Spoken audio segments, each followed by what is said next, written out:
Приветствую всех на своем канале. Сегодня я хочу вам рассказать об этой интересной и эффектной работе. Это моя авторская работа, и нравится она мне тем, что при том, что она выглядит вот так эффектно, здорово, посмотрите, как переливаются стразы, как переливается смола, зеркальная поталь.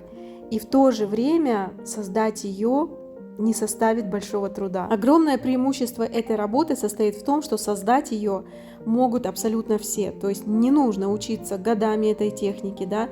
То есть не нужно обладать какими-то специфическими знаниями и умениями. Все на самом деле очень просто. Нужно просто знать технологию, как это делается. Я уже больше 3 лет занимаюсь техникой ювелирных картин, также занимаюсь объемными картинами и, конечно же, за это время перепробовала различные варианты основ для таких работ. Конечно же, такие работы нужно создавать на жестких основах. Я предпочитаю артборды с МДФ. Вы уже видели, что я загрунтовала основание и уже даже отрисовала дерево. И сейчас я готовлю гипсовую смесь для того, чтобы выложить объемную часть работы. С помощью кулинарного мешка я создаю такой объем. После этого оставляем работу на сутки или же чуть больше, чтобы объем просох. Как определить, что можно работать дальше? Вы просто трогаете работу, объемную часть работы рукой и не должны чувствовать влажность, не должны чувствовать холод от объемной части. Как вы видите, ничего сложного нет. Перед тем, как перейти к золочению, у нас будет золочение этой картины, нужно покрыть всю работу грунтом, или же можно использовать интерьерную краску, в зависимости от того, что у вас есть. После того, как все просохнет, то уже сейчас, на этом этапе, можно приступать к золочению. Для золочения вам понадобится клей для потали и сама поталь. Что касается потали, у меня на канале есть несколько видео, в которых я рассказываю, что это за материал, какая особенность этого материала и как с ним работать. В описании будут ссылки на эти видео. Сейчас я с вами поделюсь одним таким интересным лайфхаком, который касается клея для потали. Сам клей для потали, если мы говорим о клее на водной основе, прозрачный, и это немного неудобно, когда вы его наносите. После высыхания вы не видите, где вы нанесли клей, а где нет. Поэтому в клей можно добавлять маленькую капельку красителя желтого цвета. Это может быть колорант из строительного магазина или же акриловая краска. А вот сейчас вы видите доказательство того, почему зеркальную поталь называют зеркальной. То есть если вы посмотрите на поталь, вы даже сможете увидеть свое отражение. Например, сейчас я вижу отражение своей руки. Эта поталь чем хороша? Тем, что она не окисляется, тем, что можно работать с этой поталью без перчаток, и цвет не изменится, несмотря на то, что пройдут много-много лет. Сейчас остается только аккуратненько разнести поталь по работе и снять излишки. И переходим к заливке смолой. Смола – это прекрасный материал для создания восхитительных работ, но обязательно помните о технике безопасности. Работать со смолой нужно в перчатках и в маске. Итак, я отмерила нужное количество мне смолы. Вообще новичкам я советую использовать смолу средней вязкости. Такая смола никуда не убегает, если мы ее сравниваем со смолой низкой вязкости. Из нее не слишком сложно выводить пузыри воздуха. Кроме этого, пропорции чаще всего это 2 к 1, то есть вам нужно брать 2 части смолы и 1 часть отвердителя. Например, в данной работе я брала 190 грамм смолы и 95 грамм отвердителя. Также нужно знать о правилах замеса смолы. Когда вы только соединили 2 компонента, нужно вымешивать их в течение 3-5 минут, для того, чтобы компоненты хорошо соединились друг с другом, чтобы не было каких-то проблем с заливкой. Как только вы соединили 2 компонента, смола будет достаточно мутной, и только после перемешивания вы можете заметить, как смола становится прозрачнее. Также я рекомендую перелить смолу в другую емкость и в ней также активно перемешать. Также имейте в виду, что не рекомендуется заливать работу смолой в помещении, где высокая влажность или слишком холодно.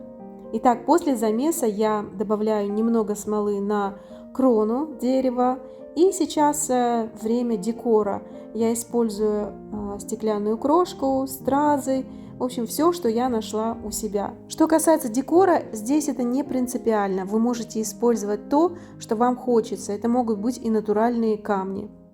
Итак, у нас осталась часть смолы на фоновую заливку. Я беру некоторые пигменты, в частности, это у меня плотный пигмент беж и перламутровый пигмент. Я их смешиваю сейчас вот так вот тщательно, чтобы не было никаких комочков. Пигменты для смолы не такая уже редкость сегодня, их можно свободно найти на маркетплейсах, в магазинах, которые продают материалы для резин-арта, для заливки столов, например. Еще важный момент, который нужно учитывать при работе со смолой, это время жизни смолы. На самом деле я уже завершаю работу, и у меня прошло уже примерно 30-40 минут, и смола уже начинает набирать густоту. Что это значит? Что осталось буквально минут 5 до того, как нужно заканчивать работать со смолой, потому что смола уже, допустим, вот эта именно смола, она после 40 минут превращается в карамельку, и работать с ней уже практически невозможно. Поэтому обязательно смотрите в инструкции своей смолы, что пишет производитель, сколько времени есть у вас, чтобы работать со смолой, чтобы она уже не начала превращаться в такую, знаете, сахарную карамельку тягучую. Вы видите, что я уложилась в отведенные 30 минут и заканчиваю работу. Шпателем помогаю смоле растечься по работе. Завершаем работу созданием карамельных торцов, когда вы подгоняете смолу к самому краю работы, и уже смола стекает по торцу, закрывая деревянную часть. Чтобы выгнать пузырьки воздуха из смолы, пользуйтесь газовой горелкой. Здесь у меня строительный фен, но это не очень хорошая идея. Газовая горелка лучше всего подходит. С помощью зубочистки убирайте пылиночки, убирайте ворсиночки. Вообще, чтобы не налетело перед заливкой, лучше сделать влажную уборку в том помещении, где вы собираетесь заливать. Итак, немного декора, и все, работа закончена. Снимаем вот эти вот капельки с торцов и обязательно накрываем работу. Она будет сохнуть как минимум сутки. По этой работе у меня есть подробный мастер-класс, который состоит из 7 уроков. Я подробно рассказываю о технических характеристиках к основаниям для таких работ. Кроме того, объясняю каждый этап очень подробно, что новичку тоже будет понятно, как нужно работать.